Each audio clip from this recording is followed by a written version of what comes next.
तो Jharkhand board exam जो 10 तारीख को होने वाला है उसमें से मैथ का आज हम लोग सोल्व करेंगे, जिसमें से लगभग 50 सवाल जो दिए गए हैं इसी टाइप के सवाल आपको देखने को मिलेंगे। इसमें हम वन बाय वन करके सोल्व करेंगे। पहला सवाल जो दिया हुआ है इसमें वो दिया हुआ है 7 का व्यतुकर्म होगा। तो याद रखेंगे व्यतुकर्म जो होता है वो उसका जस्ट उल्टा होता है। तो 7 का जो व्यतुकर्म होगा वो 1/7 होगा। क्वेश्चन नंबर 2 में जाएंगे तो -11 का योज्य प्रतिलोम। योज्य प्रतिलोम का मतलब होता है कि उसको माइनस में है तो प्लस में कर दीजिएगा, प्लस में का है तो माइनस में कर देना है, और जिसका सोल्व करने से 0 आता है। तो -11 का आंसर जो हो जाएगा वो +11 यानी ऑप्शन नंबर पहला हो जाएगा। आगे बढ़ेंगे क्वेश्चन नंबर 3 में बोला है 1/2 के समतुल्य परिमेय संख्या। तो 1/2 के समतुल्य ये देखेंगे 1/3 ये कटेगा नहीं, 3/8 भी कटेगा नहीं, 5/7 कटेगा नहीं, तो एक ही ऑप्शन बचता है 2/4 यही आपका कटेगा। आगे बढ़ेंगे क्वेश्चन नंबर 4 में बोला है -5 और -1 का गुणनफल होगा। तो माइनस और माइनस को जब हम गुना करेंगे तो ये प्लस हो जाएगा, 5 गुना 1 जो होता है वो 5 होता है, तो +5 इसका आंसर ये हो जाए, ये वाला आंसर हो जाएगा। उसके बाद क्वेश्चन नंबर 5 में सबसे छोटी अभाज्य संख्या क्या है। सबसे छोटी अभाज्य संख्या जो होती है वो होती है 2। क्वेश्चन नंबर 6 में है 0 को भाग किया गया है 7 को। तो 7 को अगर हम 0 से भाग करते हैं तो आंसर जो आता है वो हमारा 0 ही आता है। क्वेश्चन नंबर 7 में बोला गया है कि -8/7 गुना 21/11 21/12 बराबर 21/, ये देखिए यहाँ पे ये दोनों सेम सेम है, ये नहीं है, तो यही वाला यहाँ पे भरा जाएगा, यानी -8/7 इसका आंसर हो जाएगा। क्वेश्चन नंबर 8 का है 900 का वर्गमूल होगा। तो वर्गमूल निकालने का तरीका होता है 2 जीरो का 1 जीरो होता है, और 9 का जो वर्गमूल होता है वो 3 होता है, यानी इसका जो आंसर हो जाएगा वो आपका 30 हो जाएगा। क्वेश्चन नंबर 9 में जाएंगे तो बोला है 3.5 का वर्ग होगा। वर्ग का मतलब होता है कि स्क्वायर करना है, तो 3.5 को हम गुना कर देंगे 3.5 से। जब इन दोनों को गुना करेंगे तो जो आंसर आएगा वो हमारा हो जाएगा 12.25। क्वेश्चन नंबर 10 को सोल्व करेंगे। इसमें दिया हुआ 8100 का मान क्या होगा। तभी आपको बताया कि 2 जीरो का 1 जीरो होता है और 81 का जो वर्गमूल होता है वो 9 होता है, यानी इसका जो आंसर हो जाएगा वो 90 हो जाएगा। क्वेश्चन नंबर 11 में बोला है कि 24 स्क्वायर का मान क्या होगा, यानी 24 गुना 24 आपको कर देना है। 24 गुना 24 जब आप करेंगे तो आंसर जो आएगा वो आपका 576 आएगा। क्वेश्चन नंबर 12 में देखेंगे तो 12 में बोला है 256 और 441 का वर्गमूल। तो 256 का जो वर्गमूल इसका करेंगे तो वो होता है आपका 16, और 441 का वर्गमूल होता है 21, यानी इसका आंसर हो जाएगा 16/21। क्वेश्चन नंबर 13 में बोला है पाइथागोरस त्रिक क्या होता है। पाइथागोरस त्रिक में किसी भी दो भुजा को आप क्या करेंगे, स्क्वायर करेंगे, यानी 3 का स्क्वायर जोड़ 4 का स्क्वायर बराबर 5 का स्क्वायर होना चाहिए। तो 3 का स्क्वायर 9 प्लस 4 का स्क्वायर 16 बराबर क्या होता है 25। इन दोनों को भी जोड़ेंगे तो 25 होगा, ये दोनों सेम सेम आ गया, तो यही हमारा क्या हो जाएगा पाइथागोरस त्रिक। 14 में अपना 10 पे पावर क्यू का मान क्या होगा। 10 पे पावर क्यू मतलब 10 को आपको 3 बार गुना कर देना है। तो 1 2 3 जीरो है तो 3 जीरो वाला यानी 3 जीरो यानी 1000 आपका आंसर हो जाएगा। क्वेश्चन नंबर 15 में बोला है कि इसका घनमूल। घनमूल क्या होता है कि 3 जीरो का मिलके 1 जीरो होता है, और 27 का जो घन निकालेंगे तो वो होता है आपका 3 3 3 होती है 27। तो जो इसका आंसर सही आंसर हो जाएगा वो आपका हो जाएगा 30। क्वेश्चन नंबर 16 जो दिया हुआ निम्न में से कौन सी संख्या पूर्ण घन है। तो देखेंगे 100 किसी का घन नहीं होता, 3100 घन भी, 8100 भी किसी का घन नहीं होता है। 1000 जो है ये आपका 10 का घन होता है, इसलिए इसका आंसर होगा ये। एक्स पे पावर 0 का संख्यात्मक मान क्या होगा। एक्स पे पावर 0 का जो संख्यात्मक मान होता है वो आपका 1 होता है, यानी किसी भी नंबर पे पावर अगर 0 है तो उसका वैल्यू 1 ही होगा। क्वेश्चन नंबर 18 में बोला -1/3 और 1/2 के मध्य एक परिमेय संख्या ज्ञात कीजिए। तो आप इन दोनों को जोड़ दीजिएगा, जोड़ के 2 से डिवाइड कर देंगे, यानी इसका जो फॉर्मूला होता है a + b/2। इसको आप a मान लेंगे और इसको b मान लेंगे। इन दोनों को सोल्व करके डिवाइड बाई 2 करेंगे तो आंसर आ जाएगा आपका -2/6। आगे बढ़ेंगे तो क्वेश्चन नंबर 19 में बोला है कि 7 के घन का इकाई अंक क्या होगा। तो 7 के घन को यानी 3 बार हम उसको गुना करके देखेंगे। 7 7 होता है 49, 49 को 7 से गुना करेंगे तो आएगा 9 7 63 3 आता है, यानी इसका जो आंसर हो जाएगा वो आपका हो जाएगा 3। क्वेश्चन नंबर 20 में बोला गया है कि 108 के किस सबसे छोटी संख्या से गुना करें तो वह पूर्ण घन संख्या बन जाएगा। इसको आप गुना करेंगे 108 जो है इसको आप 2 से गुना कर देंगे तो ये आपका हो जाएगा 216, और 216 जो होता है वो एक घन संख्या होता है, पूर्ण घन होता है, जिसका आंसर हो जाएगा, यानी इसको आपको 2 से गुना कर देना है। क्वेश्चन नंबर 21 में बोला है 3 पे पावर 0 गुना 4 पे पावर 1 गुना 5 पे पावर 2 का वैल्यू कितना होगा। 3 पे पावर 0 का वैल्यू 1 होता है, 4 पे पावर 1 का वैल्यू 4 ही होगा, और 5 पे पावर 2 का वैल्यू मतलब 25 हो जाएगा। तो 25 गुना जो 4 करेंगे तो वो हो जाएगा आपका 100। क्वेश्चन नंबर 22 में बोला यदि 2x पे पावर प्लस 3 बराबर 1 है तो x का मान कहता है। यानी आपको x की जगह में कोई वैल्यू रखना है, इन चारों में से वैल्यू देखना है। अगर हम 4 रखेंगे तो 4 3 7 हो जाएगा, जो कि होगा नहीं। 8 रखेंगे तो बहुत ज़्यादा वैल्यू हो जाएगा। अगर यहाँ पे देखिए प्लस 3 में है, अगर इसके x की जगह -3 अगर हम रख देते हैं तो ये दोनों 3 3 कट जाएगा, एक प्लस में एक माइनस में आएगा तो वो क्या हो जाएगा, कट जाएगा। यानी 2 पे पावर अगर -3 और +3 रखेंगे ये दोनों कट के बन जाएगा 2 पे पावर 0। 2 पे पावर 0 जो होता है उसका वैल्यू 1 होता है। यानी जो आंसर हो जाएगा हमारा -3 वाला होगा।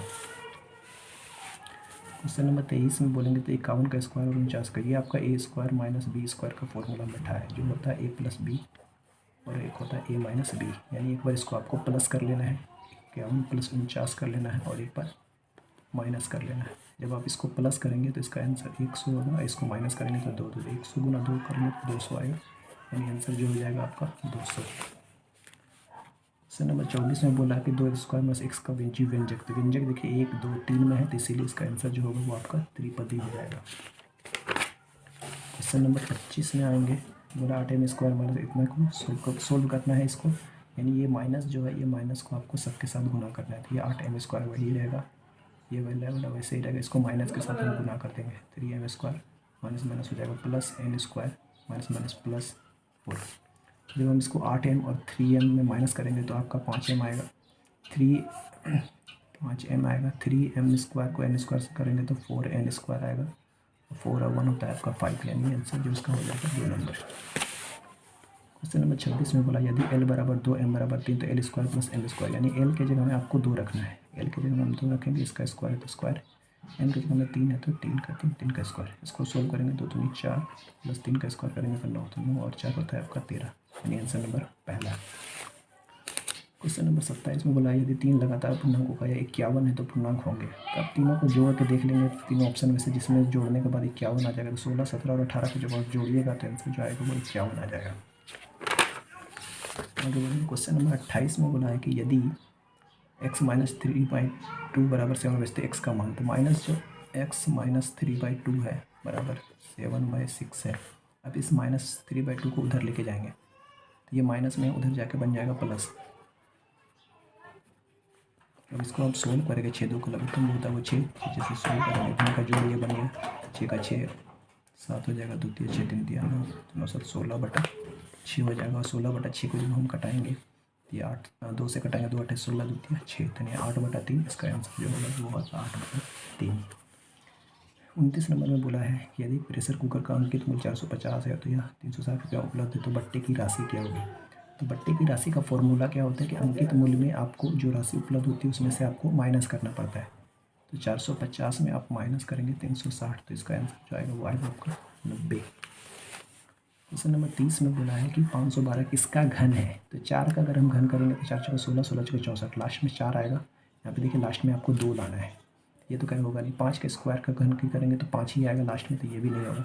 6 को करेंगे तो 6 ही आएगा, ये भी नहीं होगा। तो 8 का अगर हम घन करते हैं तो 8 ठीक 64 होता है। 64 को फिर अगर हम 4 से गुना करते हैं तो आपका 512 होता है। तो यानी इसका जो आंसर हो जाएगा वो आपका 8 नंबर हो जाएगा। आगे बढ़ेंगे, क्वेश्चन नंबर 31 में बोला है कि किसी त्रिभुज में अधिक से अधिक कितने न्यून कोण हो सकते हैं। तो अधिक से अधिक आपके 3 न्यून कोण हो सकते हैं। 32 में बोला निम्न में से किसके विकर्ण बराबर होते हैं। तो वर्ग के विकर्ण बराबर होते हैं।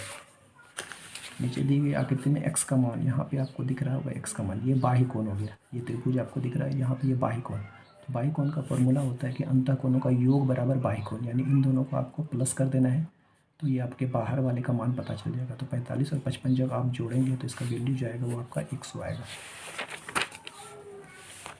उसके बाद 34 में बोला आयलर का सही सूत्र होता है। आयलर का सूत्र होता है f + b - e = 2।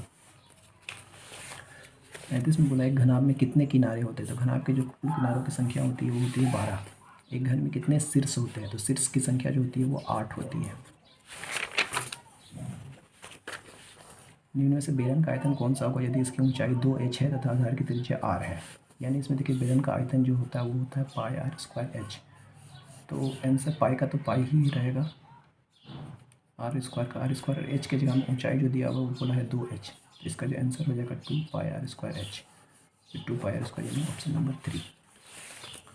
38 नंबर बोला किसी सड़क के समतल करने के रोड रोलर के सड़क के ऊपर एक बार घूमने के लिए 750 पूर्ण चक्कर लगाने पड़ते हैं। यदि रोड का व्यास 84 सेंटीमीटर और लंबाई 1 मीटर है तो सड़क का क्षेत्रफल ज्ञात कीजिए। तो रोड का व्यास यानी आपको यहाँ पे डी का मान दिया हुआ है 84, तो इससे आप आर का मान निकाल सकते हैं। आर जो होगा ये 84/2, इसको घटाएंगे तो ये 42 सेंटीमीटर में है और यहाँ पे देख रहे मीटर में है। तो आर बराबर 42 सेंटीमीटर हो गया। अगर हम इसको मीटर में चेंज करेंगे तो ये हो जाएगा 0.2 मीटर। ठीक है। और रोड रोलर जो होता है, रोड रोलर उसका जो चक्का होता है वो आपका सर्कल होता है, यानी वृत्त के आकार का होता है। तो वृत्त का क्षेत्रफल इसमें लगाना पड़ेगा आपको, सॉरी वृत्त का परिमाप लगाना पड़ेगा आपको। तो उसका हो जाएगा 2πr। 2πr में आप सोल्व करेंगे 2 गुना 22/7। आर का वैल्यू दिया हुआ 0.42। 7 से 42 को कटाएंगे तो आएगा 0.6। इन सबको आप जब गुना करेंगे इसका जो आंसर आएगा वो आपका 30.64। और यहाँ पे दिया हुआ घूमने में 750 पूर्ण चक्कर लगाने पड़ते हैं, यानी एक चक्कर जो लगाता है वो 260.4 का लगाता है, तो उसको 750 चक्कर लगाने हैं। तो 750 गुना 264 कीजिएगा तो इसका आंसर आ जाएगा वो आपका 1980 आएगा, यानी ये वाला आंसर आएगा। क्वेश्चन नंबर 39 में बोला एक बॉक्स की लंबाई, चौड़ाई और ऊंचाई दिया, बॉक्स का संपूर्ण पृष्ठीय क्षेत्रफल ज्ञात कीजिए। यानी 3 चीज़ दिया हुआ तो इसमें यानी घनाभ का फॉर्मूला लगेगा आपका। घनाभ का संपूर्ण पृष्ठीय क्षेत्रफल जो होता है वो आपका होता है 2 into L plus B L into B plus B H plus H L. ये आपका एल मान लेंगे 10, इसको बी मान लेंगे और इसको एच मान लेंगे, और इसको आप जब सोल्व कीजिएगा, सोल्व करके जो आपका आंसर आएगा वो आपका आएगा 290। तो क्वेश्चन नंबर 40 में बोला यदि बारंबारता 13 तो संगत मिलान चिन्ह। तो ये याद है कि ये जो कटा हुआ रहता है 4 लिख के काटना है, तो ये 5 का वैल्यू करता है, ये 5 और 5 10 और 10 में 13, तो इसका आंसर होगा 13। मिलान चिन्ह ये दिया हुआ है, यदि 5 5 10 और 10 2 12, तो जहाँ पे 12 है वो हो जाएगा। आंकड़ों का परिसर बोला है, तो परिसर का मतलब होता है जो अधिकतम अंक होता है उसमें से न्यूनतम अंक को घटा दिया जाता है। सबसे बड़ी संख्या क्या है आपकी 12 है और सबसे छोटी संख्या क्या है 1 है, तो इन दोनों को जब हम माइनस करेंगे 12 में से 1 घटाएंगे तो आंसर आपका आएगा 11। क्वेश्चन नंबर 43 में बोला वर्ग अंतराल 20-25 की माप, यानी इन दोनों के बीच में कितना का अंतर है। माप देखेंगे 20 और 25 का कितना का अंतर है, 5 का अंतर है, तो आंसर इसका हो जाएगा 5। इसके बाद बोला है 44 नंबर में एक थैले में 4 नीली 2 हरी 5 काली गेंदें हैं। थैले के अंदर बिना एक गेंद देखे निकाली जाती है, काली गेंद प्राप्त करने की प्रायिकता क्या होगी। तो आप देखेंगे काली गेंद, तो काली कितनी है 5 है, 5 हो गया बट्टा नीचे में टोटल नंबर लिखा है, तो टोटल जोड़ देंगे आप 4 2 6 6 5 11, इसका जो आंसर हो जाएगा 5/11। क्वेश्चन नंबर 45 में बोला है कि निम्न में यदि लड्डू की बिक्री 900 रुपये की आमदनी हुई तो कुल आमदनी कितनी हुई। इसका निकालने का तरीका होता है आपका, लड्डू जो है लड्डू कितना प्रतिशत है 30% है, 30% हो गया, तो 30% का मतलब होता है 30/100। ये जो बराबर है किसके बराबर है 900 के बराबर है। इसकी जो आमदनी हुई है वो 900 की हुई है। अब इसको सोल्व करेंगे, इसके नीचे कुछ नहीं तो 1 है, इसको आप क्रॉस मल्टीप्लिकेशन करते हैं 100 गुना 9 करेंगे, 100 गुना 900 करेंगे, बट्टा में आ जाएगा 30, इसको कटाएंगे 0 कटम 30 दिया 90, 30 गुना 100 करेंगे तो आएगा आपका 3000, तो ये आपका आंसर हो जाएगा 3000। क्वेश्चन नंबर 46 में आएंगे, बोला 150 व्यक्ति 45 दिन में एक भवन का निर्माण करते हैं, तो उसी भवन को 18 दिन बनाने के लिए कितने व्यक्ति की आवश्यकता होगी। तो इसमें देख लेंगे 2 चीज़ें आपका, इसको आप मान लीजिए M1, इसको दिन है तो इसको D1 मान लेते हैं। तो नियम क्या होता है आपका M1 D1 बराबर M2 D2।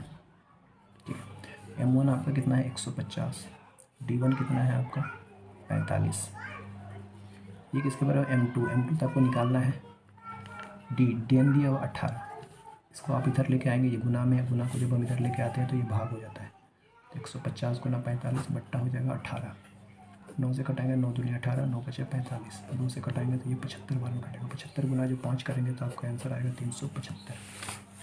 क्वेश्चन नंबर 47 में बोला है कि 7 2 में ग्राफ किस चतुर्थांश में होगा। दोनों प्लस जो होता है, दोनों प्लस वाला प्रथम चतुर्थांश में होता है। क्वेश्चन नंबर 48 में आएंगे कि बिंदु A4 2 का x निर्देशांक भुज क्या है। तो भुज जो होता है वो पहला वाला होता है, यानी 4, इसका आंसर हो जाएगा। 49 में पूछा है कि y निर्देशांक कोटि पूछा है, कोटि जो होता है वो दूसरा वाला होता है, यानी इसका आंसर 4 हो जाएगा। उसके बाद 50 नंबर में बोला इसमें ये वैल्यू दिया हुआ, इसमें अक्षर A का मान ज्ञात कीजिएगा। तो A की जगह में हम क्या, यहाँ नीचे में 4 है, 4 में क्या जोड़ेंगे कि 0 आ जाएगा, 4 में 6 जोड़ेंगे तो 10 आता है, 4 में 4 8 होगा, 7 में 11 हो जाएगा, 8 में 12 हो जाएगा। देखिए आंसर बच रहा हमारे पास 6 और कितना है तो ये आपका 50 सवाल हो गया और आपके एग्ज़ाम में इसी टाइप के सवाल आएंगे। उम्मीद है आपको वीडियो पसंद आया होगा। Thank you.